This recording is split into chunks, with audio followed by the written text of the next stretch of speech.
Hello friends, आज हम start करेंगे module 5 of class 9 civics electoral politics. तो फ्रेंड्स, पिछले मॉड्यूल में हमने इलेक्शन कमीशन, इलेक्शन कमिश्नर और रोल ऑफ इलेक्शन कमीशन के बारे में जाना था। इस मॉड्यूल में यानी कि मॉड्यूल 5 में हम फ्री एंड फेयर इलेक्शंस के बारे में पढ़ेंगे और साथ ही challenges to free and fair election in India ये भी जानेंगे। इन दो टॉपिक्स को हम मेजरली कवर करेंगे इस मॉड्यूल में। तो फ्रेंड्स, हम बात करते हैं फ्री एंड फेयर इलेक्शंस की।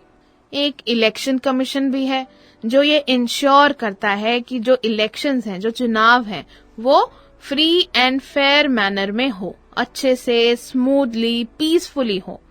बट ये प्रूफ कैसे होगा? सबूत क्या है कि जो इलेक्शंस हो रहे हैं इंडिया में वो असल में फ्री एंड फेयर वे में हो भी रहे हैं या नहीं? तो फ्रेंड्स, ऐसे कुछ पॉइंट्स हम आपको बताते हैं जिससे ये टेस्ट होता है कि इंडिया के जो इलेक्शंस हैं वो पूरी तरह फ्री एंड फेयर हो रहे हैं। तो फ्रेंड्स, पहला पॉइंट ये है कि जो वोटर टर्नआउट होता है इंडिया में वो या तो स्टेबल रहता है या फिर इंक्रीज हो रहा है। वोटर टर्नआउट यानी कि effective number of people participating in the election process, यानी कि कितने लोग इलेक्शन में पार्टिसिपेट कर रहे हैं उसको हम वोटर टर्नआउट कहते हैं। यानी कि इंडिया में जो वोटर टर्नआउट है, जो लोग हैं जो वोटिंग कर रहे हैं, तो वो ज्यादा या तो बढ़ते जा रहे हैं या तो स्टेबल, वो जो ग्राफ है या तो वो स्टेबल है या इंक्रीज हो रहा है। अगर हम अपना वोटर टर्नआउट कंपेयर करें दूसरी कंट्री से तो जो हमारा प्रोग्रेस है वो बहुत ज्यादा अच्छा है। मतलब it is very much appreciable कि हमारा जो वोटर टर्नआउट है वो धीरे धीरे प्रोग्रेस करता जा रहा है as compare to others. Plus जो सेकेंड पॉइंट है वो है अंडर प्रिविलेज सेक्शंस जो हैं, मतलब जो पुअर लोग हैं, वीकर सेक्शंस हैं, वो ज्यादा से ज्यादा मात्रा में, लार्जर प्रोपोर्शन में वोट कर रहे हैं as compare to the privilege ones. मतलब प्रिविलेज लोग भी कर रहे हैं वोट, लेकिन जो अंडर प्रिविलेज सेक्शंस हैं वो बहुत ज्यादा बढ़ चढ़ के इलेक्शन प्रोसेस में पार्टिसिपेट कर रहे हैं, जो कि एक बहुत अच्छा एक साइन है कि जो वोटिंग प्रोसेस है वो फ्री एंड फेयर हो रहा है। वरना क्या लगता है कि सारे अमीर जिनके पास पैसा है भाई वही वोट कर रहे हैं, उन्हीं को मतलब है। बट क्योंकि लोगों को विश्वास है, चाहे गरीब अमीर कोई भी हो, उनको विश्वास है कि इलेक्शंस जो हैं वो बेटर फ्यूचर ला सकते हैं, इसलिए इतने अंडर प्रिविलेज सेक्शंस भी हैं जो लार्जर प्रोपोर्शन में वोटिंग प्रोसेस में पार्ट ले रहे हैं। साथ ही एक और इसका ये पॉइंट है कि जो कॉमन लोग हैं, जो आम जनता है, उसको लगता है कि वोट करके, अगर वो वोट करते हैं तो पॉलिटिकल पार्टीज पर एक प्रेशर वो क्रिएट कर सकते हैं कि जो भी उनकी जरूरत है, जैसे सपोज अगर किसी ने बोला कि भाई रोड्स अच्छी बनाएंगे और किसी ने बोला कि भाई हम ज्यादा से ज्यादा घर आपको प्रोवाइड करेंगे जो वीकर सेक्शंस हैं उनको, तो इस तरह के जो पॉलिसीज हैं, वादे हैं, ये वोटर्स ही इम्प्लीमेंट करवा सकते हैं। तो कॉमन पीपल को ये लगता है कि वोट करके वो एक तो पॉलिटिकल पार्टीज को प्रेशराइज कर सकते हैं और वो सारी पॉलिसीज जो भी उनके लिए अच्छी हैं, जो कॉमन पीपल के लिए बेनिफिट कर सकती हैं, वो पॉलिटिकल पार्टीज के थ्रू इम्प्लीमेंट करवा सकते हैं only with the help of giving votes. Friends, अगर हम नंबर ऑफ पीपल देखें जो इलेक्शन कैंपेन एक्टिविटीज में यानी कि जो पॉलिटिकल पार्टीज इलेक्शन कैंपेनिंग करते हैं उनमें जो लोगों का पार्टिसिपेशन है वो धीरे धीरे साल दर साल बढ़ता जा रहा है। यानी कि इलेक्शन कैंपेन किसी जमाने में इतने ज्यादा मतलब हरे भरे नहीं दिखते थे जैसे अब दिखते हैं। अब आप टीवी में भी देखोगे या न्यूज़पेपर में आपने पिक्चर्स भी देखी होंगी कि अगर किसी की रैली है या फिर किसी का भाषण है, किसी की स्पीच है, तो वो कितने ज्यादा लोग बढ़ चढ़ के अटेंड करते हैं। साथ ही जो रूलिंग पार्टीज हैं इंडिया में वो कई बार हारती भी हैं।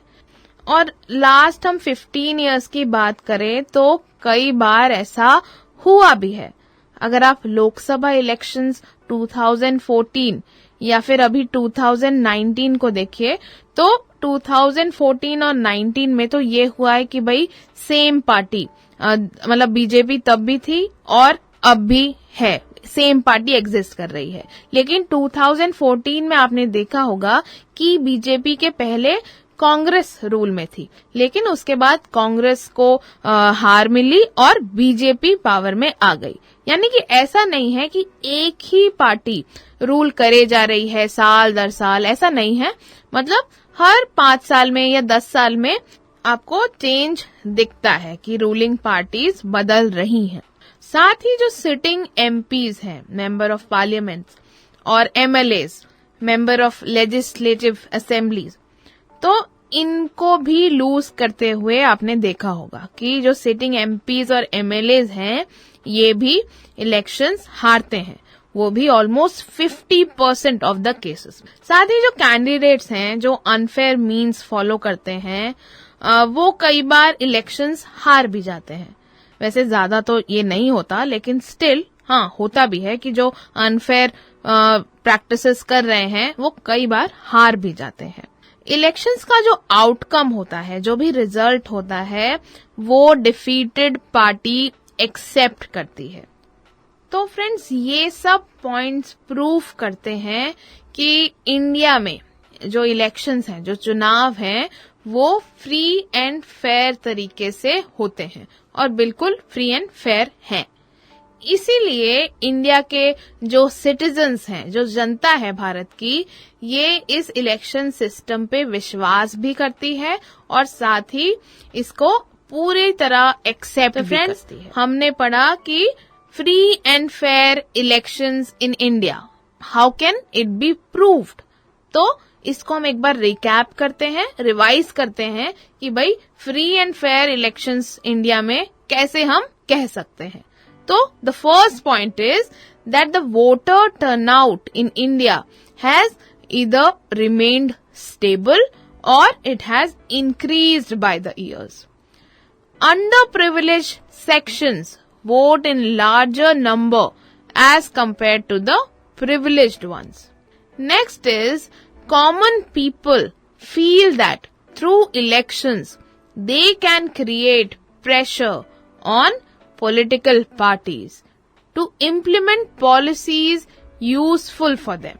Plus, more people participating in the election campaign related activities is also a good sign. Plus, ruling parties also lose elections.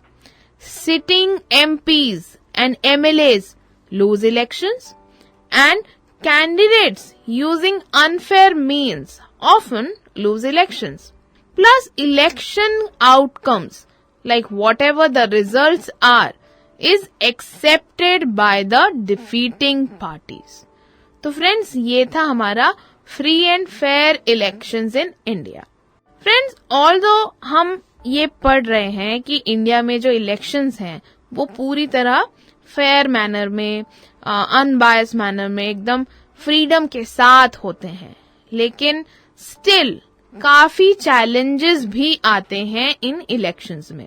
मतलब सब कुछ ठीक ठीक नहीं होता, कुछ गड़बड़े भी हैं। यानी कि challenges to free and fair elections. तो हम जानते हैं कि भाई ऐसे क्या चैलेंजेस हैं जो फेस करने पड़ते हैं इलेक्शन पूरे प्रोसेस में। तो फ्रेंड्स कई बार न्यूज में, मीडिया में ये देखा या सुना जाता है, और आपने सुना भी होगा कि जो गरीब लोग हैं, जो पुअर पीपल हैं, उनको ब्राइब किया जाता है वोट करने के लिए। हमने आपको पहले भी बताया था कि इलेक्शन कैंपेन के दौरान या फिर कई बार कैंडिडेट्स और पार्टीज ऐसा करते हैं कि भाई पैसे खिला दिए या फिर कोई भी लालच दे दिया वोटर्स को, गरीब लोगों को, कि हम ये देंगे, आप बदले में हमें वोट करिएगा। तो ये बहुत ही ऑल्दो सैड है, लेकिन ऐसा होता है। ऐसा देखा भी जाता है, सुना भी जाता है कि कैंपेनिंग में पार्ट लेने के लिए, कि भाई रैलीज हैं, भाषण हैं, स्पीचेस हैं, तो लोगों को मील्स दी जाती हैं, खाना, पैसा, इस टाइप की चीजें दे के लोगों को बोला जाता है कि आप कैंपेनिंग में आइए, स्पीचेस अटेंड कीजिए। तो ये सब सुनने में हमें आता रहता है और ये सब सुन के बहुत सैड भी फील होता है कि ऐसा हमारी कंट्री में हो क्यों रहा है। तो फ्रेंड्स, इस टाइप के कुछ चैलेंजेस आते हैं वोटिंग प्रोसेस में, इलेक्शन के पूरे प्रोसेस में। और साथ ही जो रिच पार्टीज हैं, उनका भी एक एडवांटेज होता है छोटी पार्टीज के अगेंस्ट, यानी कि जो भी पावरफुल पार्टीज होती हैं, जिनके पास बहुत पैसा होता है, वो बहुत ओवर पावरिंग होती हैं और स्मॉल पार्टीज थोड़ा सा बैकफुट ले लेती हैं इस केस में। और कुछ कैंडिडेट्स होते हैं जिसका क्रिमिनल कनेक्शन होता है, मतलब बहुत ज्यादा क्रिमिनल रिकॉर्ड्स हैं या फिर किसी से जान पहचान है, तो वो क्या करते हैं कि लोगों को धमकाते हैं या फिर दूसरे कैंडिडेट्स को धमकाते हैं ताकि वो टिकट जीत सकें एक जगह का और इलेक्शन में खड़े हो सकें। तो कई लोग क्या करते हैं, क्रिमिनल कनेक्शन का भी फायदा उठाते हैं। साथ ही जो कुछ पार्टीज होती हैं वो फैमिलीज द्वारा डोमिनेट होती हैं। मतलब कुछ पार्टीज में आपको सुना ही होगा, आपने देखा भी होगा कि साल दर साल बहुत सालों से एक ही फैमिली का जो रूल है उस पार्टी में बहुत ज्यादा ओवर पावरिंग होता है। तो उससे क्या होता है, जो टिकट्स दिए जाते हैं इलेक्शन में खड़े होने के लिए, तो वो फैमिली मेंबर्स को ही ज्यादातर मिल जाते हैं, जो कि बहुत अनफेयर है। इसको हम बिल्कुल फेयर और फ्री इलेक्शन नहीं कह सकते। साथ ही लोगों को चॉइसेस नहीं मिलती कई बार, क्योंकि सारे लोग सेम होते हैं। किसी को ज्यादा अच्छा नहीं कह सकते, किसी को ज्यादा बुरा नहीं कह सकते, क्योंकि सबका सेल्फिश मोटिव होता है। कई बार क्या होता है, लोगों को पता नहीं चलता कि सारे ही एक ही टाइप के कैंडिडेट्स खड़े हो गए, सभी के क्रिमिनल रिकॉर्ड्स हैं, तो भाई वोट किसको करना चाहिए। तो इस तरह के कुछ चैलेंजेस हैं जो इंडिया में लोगों को फेस करने पड़ते हैं। तो इसलिए हम इसको फ्री एंड फेयर इलेक्शन पूरी तरह नहीं कह पाते। तो क्या क्या चैलेंजेस मेन हैं जो फेस करने पड़ते हैं? एक तो ये कि rich parties have advantage over smaller parties. साथ ही candidates with criminal connection they threaten or push others and get a ticket. Along with this, some parties are dominated by families and tickets are given to the family members only. And people do not get choices often. That means they have no option that who should they actually choose and for whom they should actually vote. तो friends, ये था हमारा पूरा module जिसमें हमने पढ़ा कि India में फ्री एंड फेयर इलेक्शंस होते हैं। इसको हम कैसे प्रूफ कर सकते हैं कि फ्री एंड फेयर इलेक्शंस हैं, और कुछ चैलेंजेस जो दिक्कतें फेस करनी पड़ती हैं इस पूरे free and fair election process में।